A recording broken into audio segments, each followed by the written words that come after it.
Donc, j'avais prévu de reprendre un peu les bonnes pratiques pour faire de la science ouverte. Donc, en me focalisant aussi sur le libre accès aux publications surtout.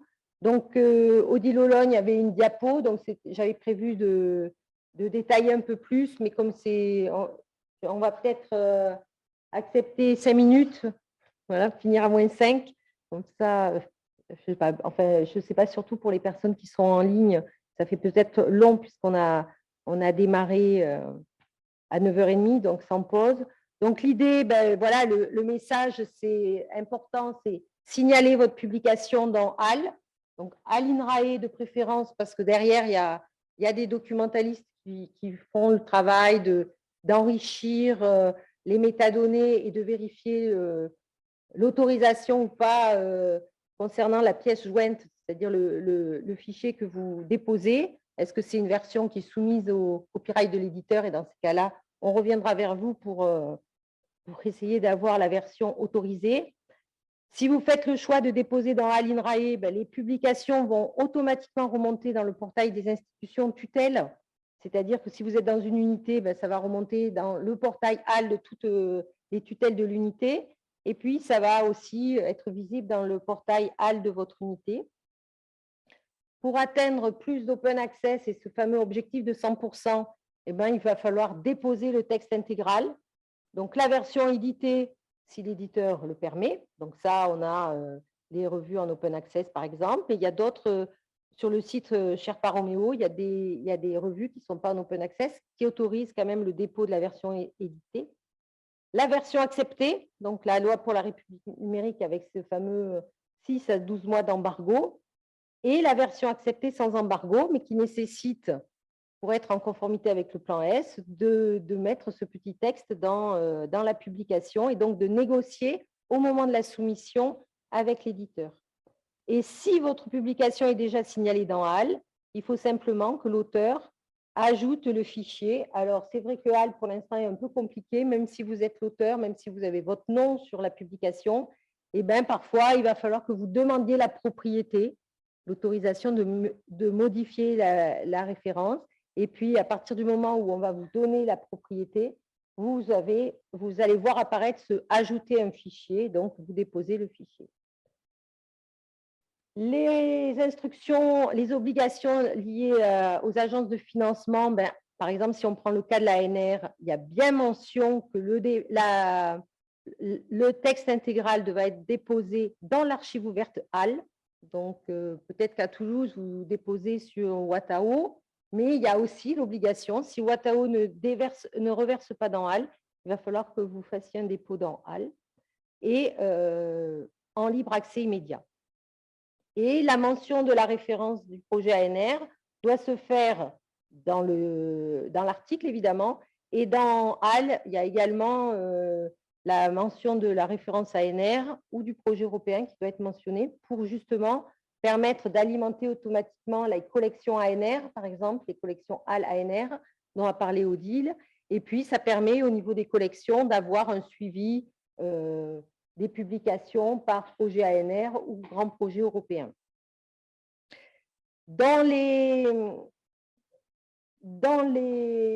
Aussi un peu plus de transparence et d'éthique dans les publications, il est important de lier les publications aux jeux de données et au code. Donc, la démarche, c'est de déposer les jeux de données dans un entrepôt, donc Data INRAE ou Research Data Gouv.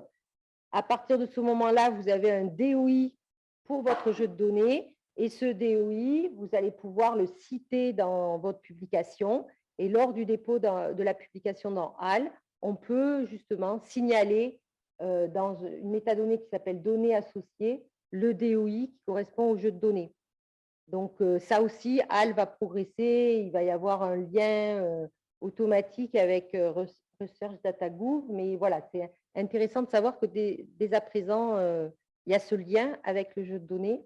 Et puis, vous avez également de plus en plus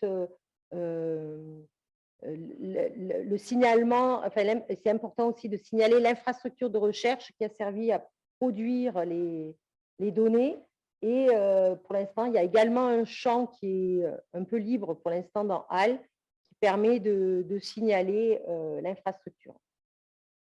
Et souvent, les unités nous demandent combien il y a de publications liées à ma plateforme. Mais si on n'a pas les informations, c'est difficile aussi de produire ces listes. C'est quelque chose qui est fortement demandé et donc autant anticiper. Et puis, dans les consignes, et Rémi en a parlé à plusieurs reprises, il a dit « je dépose dans ORCID ». En fait, qu'est-ce que c'est ORCID? C'est un identifiant chercheur. Et c'est vrai que c'est important pour les chercheurs de se créer des identifiants pour apparaître, s'identifier de façon univoque et pérenne et faire un lien entre votre identité de chercheur et vos publications. Donc, ça va vous permettre d'accroître la visibilité de vos publications, d'améliorer la recherche par nom d'auteur et gagner du temps pour produire la liste de vos publications, soit sous forme de CV, exemple de CVAL, et les dossiers d'évaluation, les CSS INRAE, dont Odile vous avez montré l'interface. Tout se fait à partir de l'idéal, donc c'est très important pour les chercheurs d'avoir cet identifiant dans l'environnement HAL. Voilà, et c'est tout à fait possible de relier les identifiants entre eux pour accroître l'interopérabilité et donc avoir une science de plus en plus ouverte. Et donc, c'est possible aussi voilà, d'envoyer, par exemple, vos publications de HAL vers ORCID avec, justement, grâce à cette interopérabilité entre les outils. Voilà, donc la conservation des droits, donc attention, rester vigilant lors de la signature du contrat et puis appliquer la stratégie de non-cession des droits, surtout puisqu'elle vous est demandée dans le cadre du plan S, et puis prendre l'habitude d'apposer des licences pour préciser les conditions de réutilisation de vos travaux. Alors, on a parlé des articles, et là, c'est le nerf de la guerre, mais aussi quand vous allez dans un séminaire, voilà, ajouter sur votre diaporama, sur votre poster, c'est votre création et vous devez préciser les conditions de réutilisation de vos travaux. Voilà. Et donc, Odile et puis on a Marjolaine et Rémi aussi ont évoqué ces nouveaux modes de publication et cette communication autour des préprints. Donc, voilà, c'est aussi aux chercheurs d'expérimenter ces nouveaux modes de publication, de déposer des préprints, de peut-être les soumettre, utiliser les services de recommandation des préprints tels qu'ils sont proposés par Peer Community In, par exemple. La communication sur les réseaux sociaux, le prendre, même s'ils le font très bien, essayer d'utiliser ces réseaux sociaux pour communiquer comme outil de communication, mais pas pour y déposer le texte intégral de vos publications. Alors, c'est vrai que ce n'est pas très facile. C'est plus facile quand on dépose une pièce jointe dans ResearchGate. Il peut générer automatiquement la référence.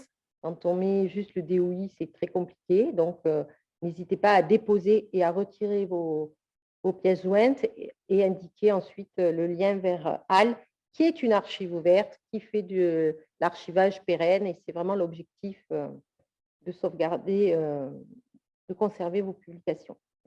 Et enfin, pour en savoir plus, je vous rappelle qu'il y a plusieurs formations en sciences ouvertes. Donc, il y a plusieurs modules de 2 heures qui sont proposés par INRAE chaque mois. Donc, ce sont les open class sur différents sujets, le libre accès, les données de la recherche, la gestion les plans de gestion de données. Et fin 2022, il va y avoir l'ouverture d'un parcours d'auto-formation à la science ouverte qui s'appelle OSCAR et que les chercheurs vont pouvoir suivre. Et j'espère qu'il y aura une forte communication donc, sur les fondamentaux de la science ouverte, comment ouvrir ces publications et comment gérer et partager ces données. Voilà, donc il y a beaucoup de documents, il y a des passeports de sciences ouvertes à l'usage des doctorants, il y a des petits guides sur comment partager les données liées aux publications, je publie, quels sont mes droits. Enfin, il y a beaucoup de choses. On est là pour répondre à vos questions. Il y aura ces formations. et ça va être l'heure de manger. Donc, merci à tous. Merci aux personnes qui nous ont suivis à distance. Merci au petit comité d'organisation pour la réalisation de cette journée. Merci au service audiovisuel de nous avoir mis à disposition un super outil. Et rendez-vous pour le pique-nique et surtout pour les ateliers en salle 0010 de l'Amphi de Verdure. Voilà, merci à tous. Peut-être une question finale? Non? Non, il n'y a plus rien dans le chat. Ok.